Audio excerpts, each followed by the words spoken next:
Mesdames et messieurs, bonsoir. Nous recevons aujourd'hui dans l'invité de la rédaction Boubacar Boris Diop, l'un des plus grands écrivains africains. Il conduit une réflexion sans concession sur les problèmes du continent africain et sur les grandes questions de notre époque.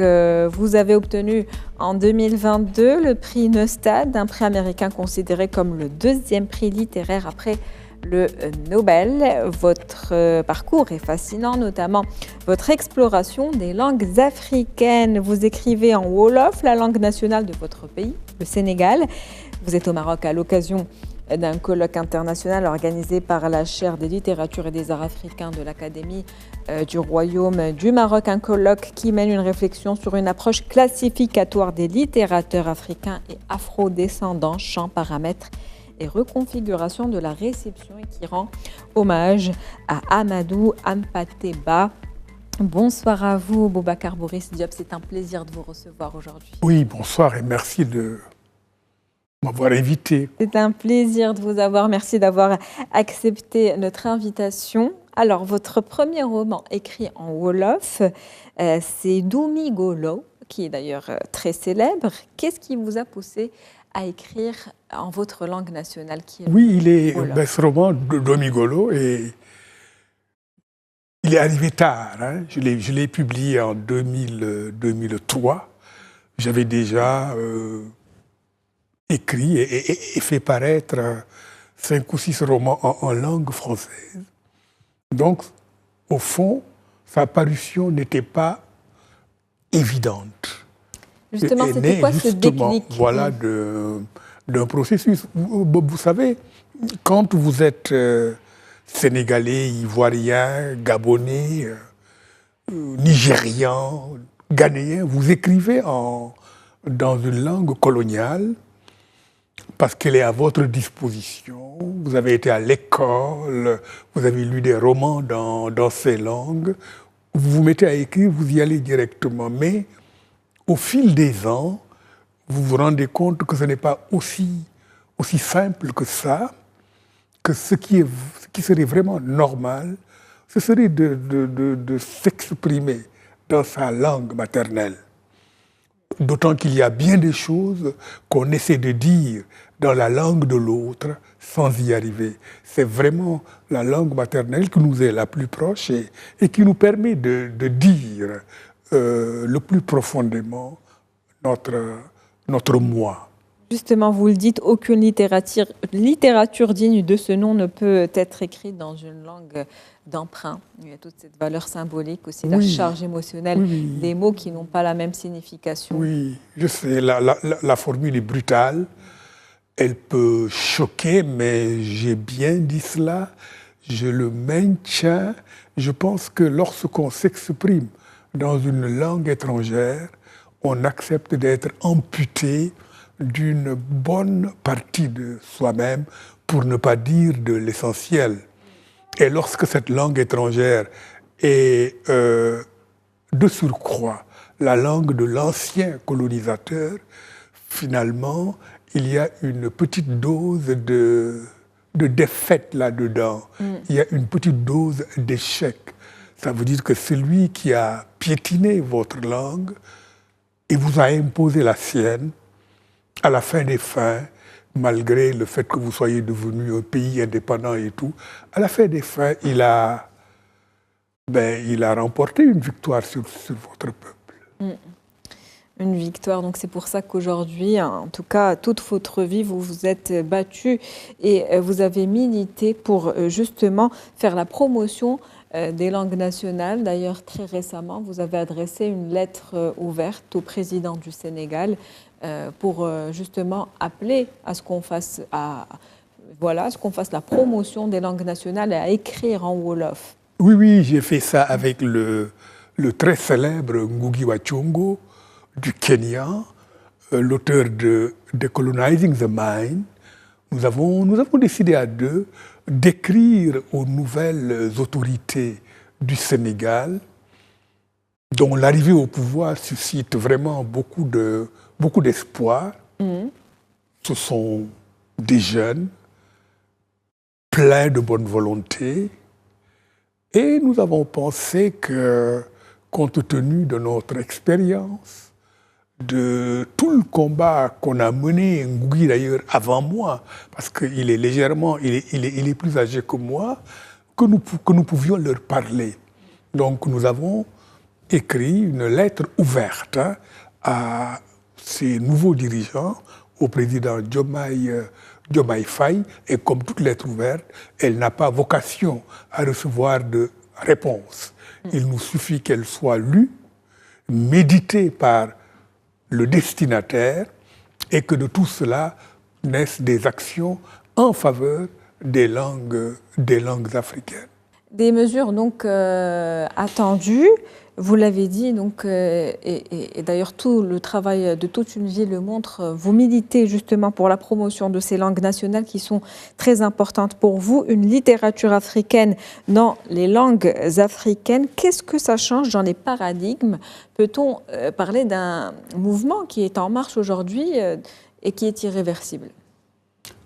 L'Afrique subsaharienne est la seule contrée du monde où les auteurs écrivent leurs romans, leurs pièces de théâtre, leurs poèmes dans des langues que ne comprennent pas leurs compatriotes. Donc cela doit changer, c'est-à-dire que ces langues doivent devenir le point d'ancrage, le point de départ vers les autres cultures du monde. Et par le jeu des traductions, arriver à entrer dans le concert de l'expression littéraire universelle. Ça, c'est le point de départ. Nous voulons aussi que les langues africaines se parlent entre elles-mêmes. Parce que cela est possible. Qu'on puisse traduire du Kikuyu vers le Wolof, du Bambara vers le Diola, etc. Qu'il y ait des langues africaines, une ou deux ou trois langues africaines qui permettent. Le Swahili serait un bon candidat à tous les Africains de communiquer entre eux. Et puis qu'à l'école, dans le système éducatif, les jeunes, ils peuvent apprendre chez eux une langue nationale qui est vraiment le véhicule reconnu par toute la nation, et puis les langues régionales. Voilà. Que chaque fois, il y ait la langue nationale et les langues régionales en symbiose. Préserver les langues locales, régionales et donc les langues nationales, on pourrait dire donc que c'est une manière de préserver un petit peu la culture africaine et l'identité du continent africain. Et justement, quand c'est évident. Quand ces écrits sont faits dans une langue étrangère, est-ce qu'on peut parler d'une déperdition de la force en tout cas et de la charge émotionnelle de certains mots? Mais évidemment. D'abord, du point de vue même... Malgré les traductions. Ah oui, malgré. Du point de vue de la production du texte, l'auteur qui est africain et qui écrit dans une langue qui n'est pas sa langue maternelle, eh bien, il accepte des pertes, quoi. Souvent très importantes. Ça, c'est du point de vue de la création. Mais du point de vue même de la réception du texte. On nous dit qu'au Sénégal, il y a 5, 10, peut-être au maximum 15% de Sénégalais qui comprennent la langue française. Eh bien, quand j'écris en français, ça veut dire qu'il y a 85% de la population, au moins, qui ne peut pas accéder à mon travail littéraire. C'est un chiffre important. Mais c'est colossal. Quand on y pense bien, c'est très, très important. Effectivement, c'est une perte donc, pour votre pays, du coup, et pour les citoyens sénégalais. Oui, et d'ailleurs, c'est ce qui a amené un écrivain comme Ousmane Sembène à écrire de moins en moins et à faire de plus en plus de films. Parce qu'il s'est rendu compte qu'avec les mots, surtout des mots étrangers, il n'arrivait pas vraiment à toucher sa cible. Il s'est dit, avec l'image, avec le cinéma, je vais y aller. Et à plus de 40 ans, il est allé à Moscou, à l'Académie Marc Donskoï, pour apprendre le cinéma est devenu celui qu'on a appelé d'ailleurs le père du cinéma africain. D'accord. Vous avez également donc fondé Defouarou, qui est un site en ligne dans lequel il y a des écrits du coup en wolof. Comment vous est venue cette idée? Et sur le terrain, après l'avoir créé, quelles sont les observations que vous avez faites? Est-ce qu'il y a une interaction plus importante? Voilà, Defouarou est venu après d'autres initiatives. Hein. Il y a eu la maison d'édition Ejo, voilà, qui publie des ouvrages en langue sénégalaise, en langue nationale du Sénégal. Et d'ailleurs, nous allons bientôt publier un livre en Swahili, Murambi, justement, en Swahili. Et puis, voilà, et dans la foulée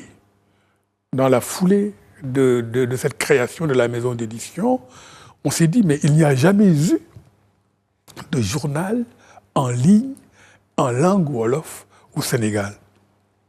Eh bien, créons-le. Et depuis bientôt 8 ans, ce journal existe. Hein. Il s'appelle Defouarou, comme vous l'avez dit.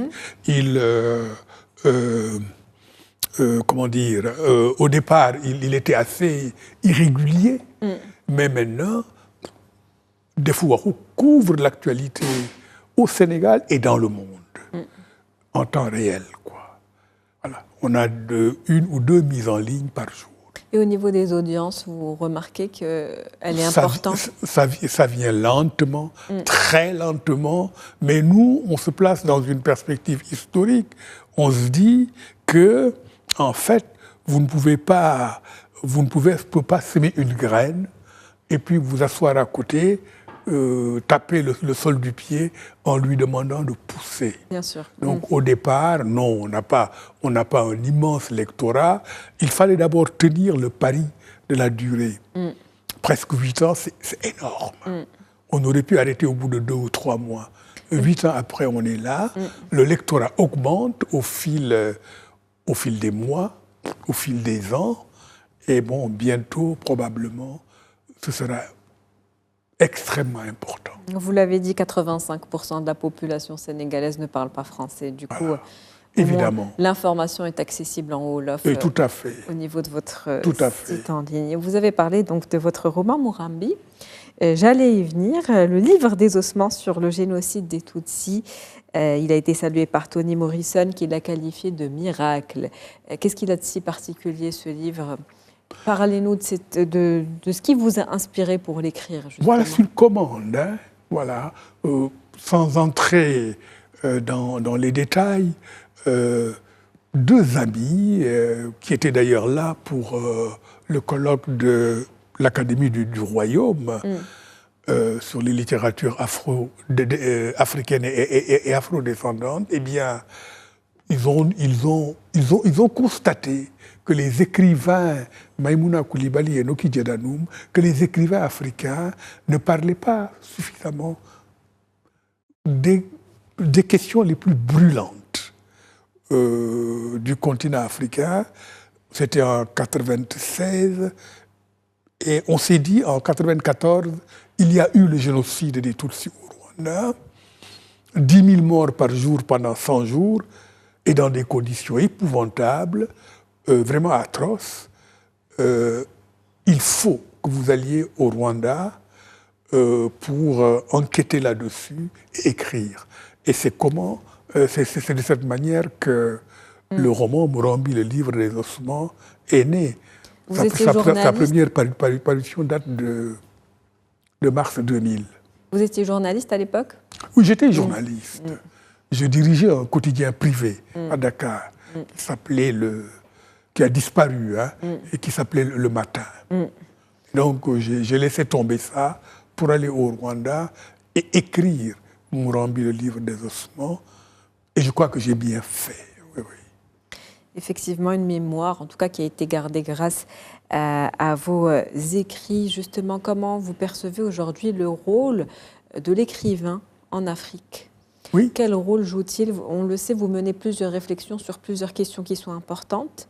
Et du coup, le rôle de l'écrivain aujourd'hui, quel impact peut-il avoir? Il doit témoigner, il doit être attentif, quoi, à tous tous les frémissements de sa société et du monde, parce que finalement aujourd'hui, dans ce monde globalisé, chaque société est connectée à toutes les autres, et la meilleure façon de parler de soi-même, c'est aussi de parler des autres. Comme dit d'ailleurs le poète sénégalais Birago Diop, l'arbre ne s'élève vers le ciel qu'en plongeant ses racines dans la terre nourricière. Donc oui, je suis moi, je suis le reste de l'humanité. Et évidemment, il y a un danger quand un écrivain se veut engagé et militant. C'est-à-dire, il ne faut pas penser qu'un roman, c'est une pancarte dans une manifestation avec des slogans. Je pense qu'il faut, oui, avoir une œuvre exigeante. Elle peut même être difficile. Mais séparer le citoyen de l'écrivain. En tant que citoyen, bon, être vraiment impliqué dans les combats sociaux, mais en tant qu'écrivain, inscrire son travail dans la durée la plus longue. Séparer donc le citoyen de l'écrivain, trouver cet équilibre entre les deux. Justement, il y a un équilibre à trouver. Que vous arrivez que vous êtes parvenu en tout cas à atteindre. Oui, je sais. Je crois qu'il faut être conscient de la nécessité de mener cette bataille intérieure, quoi. Absolument. Comment vous voyez aujourd'hui l'avenir de la littérature africaine dans ce contexte de libération linguistique et de valorisation, on va dire, de la culture africaine? Ah oui, mais il y a une telle prise de conscience, peut-être pas partout, hein, sur le continent africain, dans beaucoup de pays, prise de conscience des enjeux linguistiques de la littérature. Comment l'avenir de la littérature africaine, selon moi, c'est une littérature africaine dans les langues africaines. Et d'ailleurs, Ngugi wa Thiong'o considère que la littérature africaine dans les langues européennes n'est pas africaine. Il appelle ça littérature afro-européenne. D'accord. Alors, littérature africaine dans nos langues, ça veut dire que nous allons juste faire comme tout le monde, et nous allons partir de nous-mêmes. Et il me semble que nous aurons quelque chose à apporter au monde. Des écrits africains dans le continent africain qui pourront être traduits dans les autres langues, donc plus tard. Évidemment. Tout comme, évidemment. Domigolo a été traduit en espagnol, en anglais, je l'ai moi-même traduit en français, et il est en cours de traduction en italien. D'accord, en arabe, bientôt peut-être aussi? Oui, en arabe, oui, j'aimerais bien, mais celui de mes romans qui a été traduit en arabe, en Égypte, Al-Khoutoub, je crois, l'éditeur, c'est Mourambi, le livre à les ossements. Vous avez également reçu, je le disais en préambule, le prestigieux prix, donc le Neustad. Donc, comment cette reconnaissance influence votre travail et votre engagement, justement? Les prix littéraires, en fait, ils sont importants parce que le prix Neustad, par exemple, hein, le jury, qui est un jury amovible, qui change chaque année, eh bien, il est décerné par des pairs, P-A-I-R-S, hein, c'est-à-dire c'est la reconnaissance des autres auteurs envers un des leurs. Et c'est pourquoi c'est important. Vous savez, quand on écrit, on est toujours taraudé par le doute. On se demande, d'abord, personne ne vous a demandé d'écrire. Et vous vous adressez au monde entier. Il faut de l'audace pour ça. Et parfois, vous vous demandez, au fond, est-ce que je ne suis pas trop audacieux? Est-ce que je ne devrais pas me taire? Est-ce qu'il y a vraiment des personnes qui sont intéressées par ce que je dis, qui m'écoutent, qui me lisent? Et quand vos homologues vous disent que c'est bien ce que vous avez fait, eh bien, ça vous encourage non seulement à continuer, mais à continuer dans la même direction. Effectivement, continuer dans la bonne direction. On arrive presque au terme de cet entretien. Il nous reste un peu moins de 4 minutes. Et justement, on va rappeler que vous êtes là à l'occasion du colloque international organisé par l'Académie du Royaume du Maroc. Un colloque qui rend hommage justement à Amadou Hampâté Bâ, qui a également toujours été engagé en faveur de la culture africaine, des écrits africains, qui a essayé de retranscrire l'oralité, en tout cas la culture orale, au niveau de l'écrit. Qu'est-ce que vous pouvez nous dire sur cet auteur ? Amadou Hampâté Bâ, il a vraiment réussi à réconcilier tout un continent. D'abord, un continent souvent déchiré, avec tant de... C'est la figure tutélaire par excellence. Et non seulement réconcilier les Africains entre eux, mais aussi réconcilier l'Afrique avec le monde. Vous savez, la plupart des auteurs africains de sa génération ou d'un peu avant, qui se sont battus pour la reconnaissance des civilisations africaines, de nos traditions orales, de nos valeurs culturelles, contre la colonisation, contre les conquêtes violentes, eh bien, ont toujours fait ça avec une certaine animosité, une certaine hargne, avec des blessures. Eh bien, ces blessures, on ne les retrouve pas chez Amadou Hampâté Bâ pour une raison, il me semble, assez simple, c'est qu'il était si enraciné dans sa propre culture que ça le rendait invulnérable aux aspects les plus toxiques des influences extérieures.